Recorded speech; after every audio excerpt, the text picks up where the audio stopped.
बिस्मिल्लाहिर्रहमानिर्रहीम अस्सलाम वालेकुम। आज हम क्लास 9 एक्सरसाइज 17.3 में क्वेश्चन नंबर 6 करेंगे। क्वेश्चन है construct a square equal in area to the sum of two squares having sides 3 centimetre and 4 centimetre respectively. हम पहले दो स्क्वायर बनाएंगे। एक का साइड 4 सेंटीमीटर है और दूसरे का साइड 3 सेंटीमीटर, और फिर इन दोनों के बराबर एक तीसरा स्क्वायर बनाएंगे जो इसके बराबर हो। तो सबसे पहले हम स्क्वायर्स बनाते हैं जिसका साइड है 4 सेंटीमीटर। तो 4 सेंटीमीटर हम एक लाइन सेगमेंट इस तरह ड्रा करेंगे। इसके बाद हम जानते हैं कि सबसे पहले हम इस तरह 4 सेंटीमीटर लाइन सेगमेंट हो जाएगा, और फिर दोनों साइड्स पर हम 90 डिग्री का एंगल बनाएंगे, क्योंकि स्क्वायर में हर एक एंगल राइट एंगल होता है। तो 90 डिग्री का एंगल इस तरह हम मार्क कर लेंगे, इनको ज्वाइन कर लेंगे इस तरह,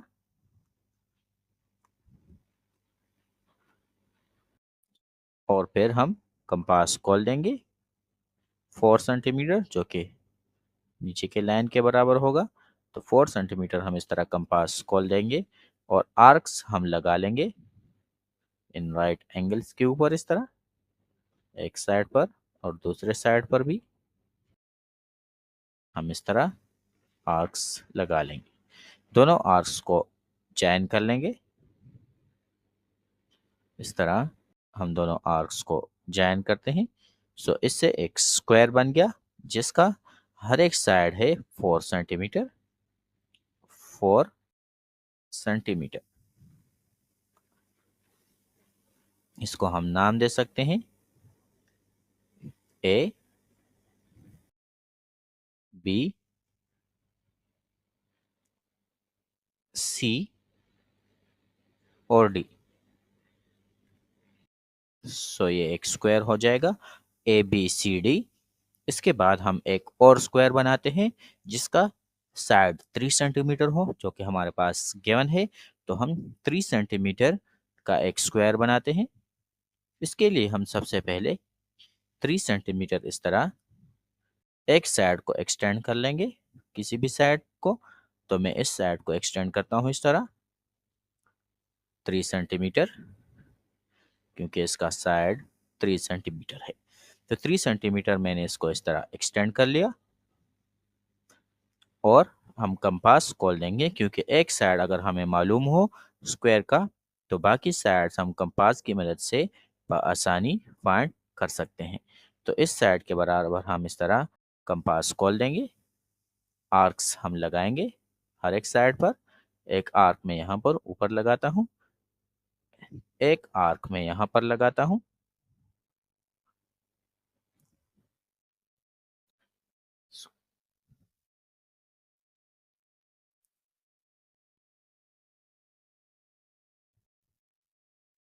इस डी ए को थोड़ा सा एक्सटेंड करते हैं ताकि ये आर्क तक पहुंच जाए इस तरह।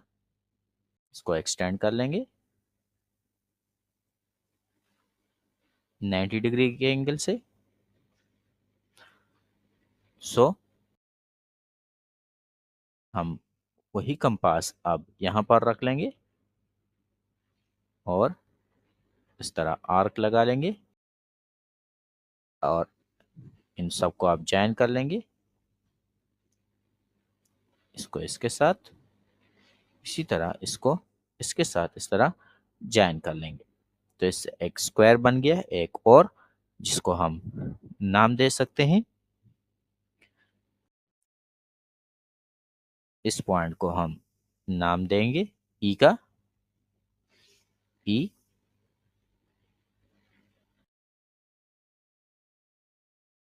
इस साइड को हम नाम देंगे एफ का,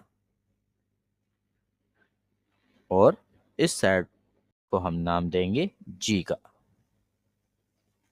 सो ये दूसरा साइड एक स्क्वायर बन गया जिसका हर एक साइड जो है वो है 3 सेंटीमीटर। इसके बाद हम इन दोनों स्क्वायर्स के बराबर एक और स्क्वायर बनाएंगे। इसके लिए सिंपल सबसे पहले हम ई और सी को ज्वाइन कर लेंगे सबसे पहले। इन दोनों को ई और सी को इस तरह चयन कर लेंगे। ये हमारे पास स्क्वायर का एक साइड हो जाएगा। इसके बाद दोनों साइड पर ई और सी पर हम 90 डिग्री का एंगल बनाएंगे with the help of protector or with the help of compass। हम इसको इस तरह एडजस्ट करेंगे ई और सी पर।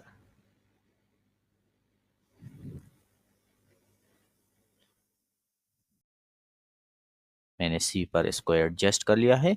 90 को मार्क कर लेंगे क्योंकि 90 डिग्री का एंगल हम बनाएंगे इस साइड पर भी और दूसरे साइड पर भी 90 को इस तरह मार्क कर लेंगे।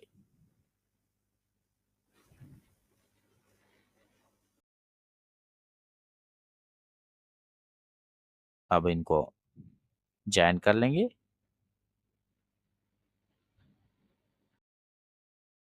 इसको इस तरह इसके साथ जॉइन कर लेंगे और इसको इस तरह जॉइन कर लेंगे।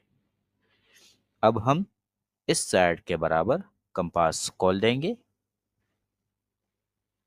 ई और सी के लेंथ के बराबर इस तरह कंपास खोल देंगे और आर्क्स हम लगा लेंगे इस तरह।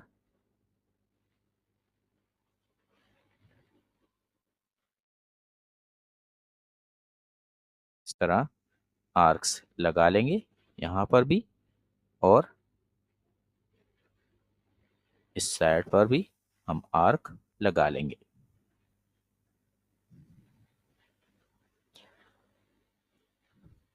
इनको हम थोड़ा सा एक्सटेंड कर लेंगे ताकि इसको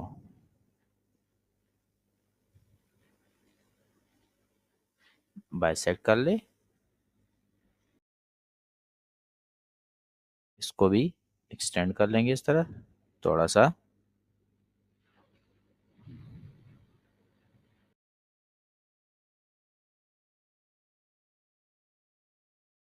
और इन दोनों को आप जॉइन कर लेंगे।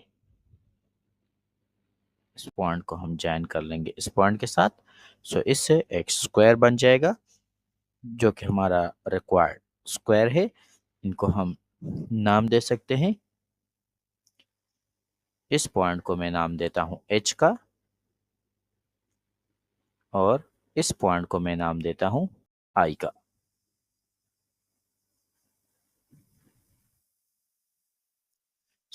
एक स्क्वायर बन गया ई सी एच और आई जो कि रिक्वायर्ड स्क्वायर है।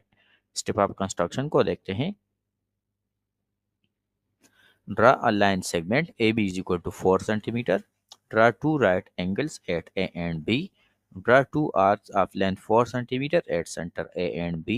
By joining, we get a square ABCD. Produce AD to E and CD to F such that measure of DE is equal to measure of DF is equal to 3 centimeter. Draw at E and F. Draw two arcs of radius 3 centimeter which intersect at G. Join G to E and F, thus another square DEFGF is formed. Join C to E at two right angles. Draw two right angles at C and E. At C and E, draw arcs of radius CE.